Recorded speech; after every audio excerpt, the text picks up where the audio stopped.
Goutou de la Moldavie. Vous avez la parole.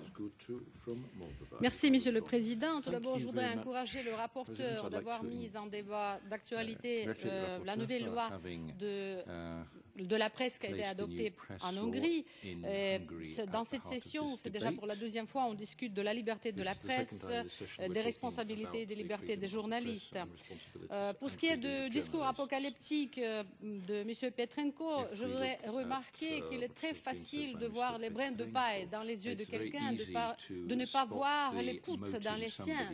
Et je dis ça parce que en République de Moldavie, qui est un petit pays qui est déjà monitorisé par la PCE durant 15 ans, donc le Parti communiste contrôle des masses médias qui sont en faveur de ce parti. Et là, M. Petrenko a une très grande expérience. Quand bien même la République de Moldavie pourrait apporter une expérience positive. Par exemple, depuis 2 ans, en République de Moldavie, il y a un nouveau gouvernement libéral-démocrate, une coalition pro-européenne. Durant l'année passée, on a adopté au Parlement une loi sur la liberté de la presse. On a amendé le code civil, le code pénal, qui diminue, disons, les risques d'exercer le métier de journaliste en République de Moldavie, qui protège les sources d'information des journalistes. Et peut-être si la Hongrie, disons, est sanctionnée en étant mise dans le processus de suivi par la PCE, je pourrais dire seulement bienvenue au club, et là on pourrait dialoguer. Par contre, je voudrais apporter à vos distingués attention le sort de journaliste Ernest Vardanian, qui a été arrêté l'année passée et qui a été jugé par l'administration transnistrienne de cette région sécessionniste. C'est une administration illégale, a été condamné à 15 ans de prison. Lors de la session d'avril de l'année passée, une déclaration écrite a été déposée à l'Assemblée parlementaire, signée par 30 députés.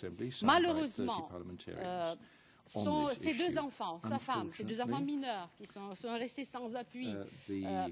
Cette situation est vraiment lamentable. Mais qu'est-ce qu'on peut faire? La République, les autorités démocratiquement élues de la République de Moldavie ne contrôlent pas, ni du point de vue administratif, ni du point de vue sécuritaire, cette région, qui pourrait aider Ernest Vardanian à retrouver sa liberté.